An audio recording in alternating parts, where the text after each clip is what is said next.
काय सांगाल, आज पत्रकार परिषद घेतलेली आहे पीक विम्याच्या संदर्भात जो भ्रष्टाचार झाला आहे तो त्याविषयी काय सांगाल आणि लातूर जे नगरपालिका आहे त्या संदर्भात काय एकूणच घोटाळा झाला त्याविषयी सविस्तर सांगा. लातूर जिल्ह्यामधले काही तालुक्यातली तुमची ओळख सांगा आणि सलग बोला. तर माझं नाव ॲडव्होकेट सूरज साळुंके आहे.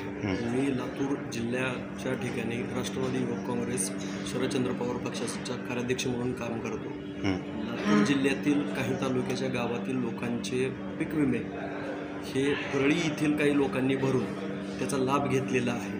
त्याच्यामुळं आमच्या लातूर जिल्ह्यातील बहुतांश गावातील शेतकरी त्या पीक विमा योजनेपासून वंचित राहिलेले आहेत. त्याबाबतची सविस्तर तक्रार मी पुराव्यासकट राज्याचे मुख्यमंत्री श्री देवेंद्र फडणवीस साहेब असतील किंवा राज्याचे पोलीस महासंचालक व आमच्या जिल्ह्याचे जिल्हाधिकारी यांच्याकडे केलेली आहे आणि त्या प्रकरणामध्ये मी कारवाईची मागणी केलेली आहे. आणि दुसरा आमचा विषय असा आहे की लातूर शहर महानगरपालिकेमध्ये गेल्या 2 वर्षापासून बाबासाहेब मनोरे नामक जे आयुक्त अधिकारी प्रशासक म्हणून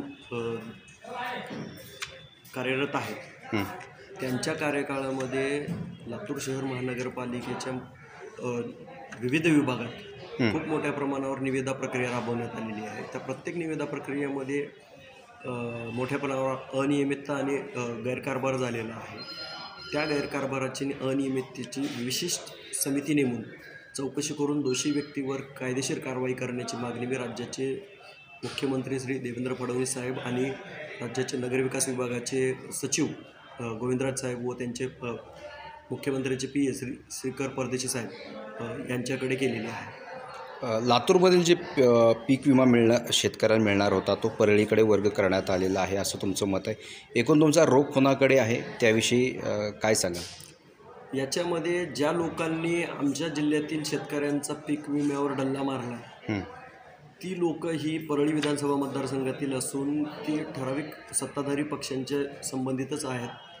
याबाबतचे पुरावे देखील आम्ही ह्या निवेदनासोबत जोडलेले आहेत. विधानसभा अधिवेशनामध्ये सुरेश धस यांनी थेट वाल्मिक कराड यांच्यावरती आरोप केले होते की उस्मानाबाद असेल, धाराशिव असेल, इथले जे शेतकऱ्यांची पीक विमा होता ते परळीकडे वळवला आणि स्वतःच घेतला अशा प्रकारचा त्यांनी आरोप केला होता. तुमचा आणि त्यांचं जे आरोप एकच आहे असं म्हणायचं का? हो, शक्यता नाकारता येत नाही. कारण ज्या पद्धतीनं त्यांच्या विरुद्धचे गुन्हे आणि घडलेले प्रकार उघडकीस येत आहे त्यामुळं याला वाव आहे ह्या गोष्टीला पण की पीक विमा घोटाळा जो झाला आहे ज्याच्यामध्ये शेतकऱ्यांच्या तोंडच्या घास हिरावण्यात आला आहे त्याच्यामध्ये सुद्धा या लोकांची इन्व्हॉल्वमेंट किंवा यांचा सहभाग असण्याची शक्यता नाकारता येत नाही. एकूण किती शेतकऱ्यांचा पीक विमा वरती डल्ला मारला असं तुम्हाला वाटतं? जवळपास आमच्या एका तालुक्यातील एका गावामध्ये साधारणतः 200 ते 250 शेतकऱ्यांच्या पीक विम्यावर हा डल्ला मारण्यात आलेला आहे.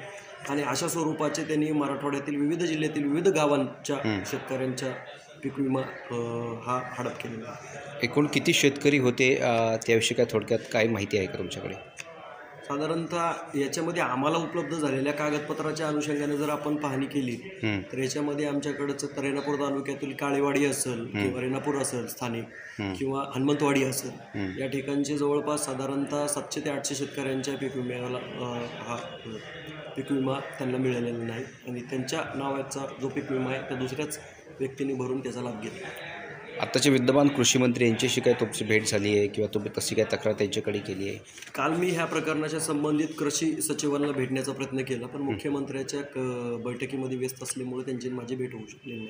परंतु मी ह्या विषयाच्या अनुषंगाने राज्याचे मुख्यमंत्र्यांचे मुख्य सचिव श्री श्रीकर परदेशी साहेब यांना भेटून त्याबाबतचे रितसर निवेदन त्यांना पुराव्यासकट सादर केलेले आहे आणि त्यांच्याकडे मी कारवाईची मागणी केलेली आहे. केव्हापासूनची सर्व तुमची मागणी आहे? ही गेल्या 1 महिन्यापासून आम्ही मागणी करतो. बरं, तुम्ही 1 महिन्यापासून मागणी आहे, आज मुंबईमध्ये येऊन पत्रकार परिषद घेता, एवढा विलंब का लागला आहे तुमचे सगळे कार्य? आम्ही गेल्या 1 महिन्यापासून स्थानिक प्रशासन असेल किंवा विभागीय प्रशासन असेल यांच्याकडे याबाबतची मागणी करतो परंतु त्यांच्या स्तरावरून कुठलीच पावले उचलली जात नसल्याकारणाने आम्ही आज राज्याच्या मुख्यमंत्र्याकडेच याची मागणी करून याबाबतची पत्रकार परिषद मुंबई येथे घेतलेली आहे.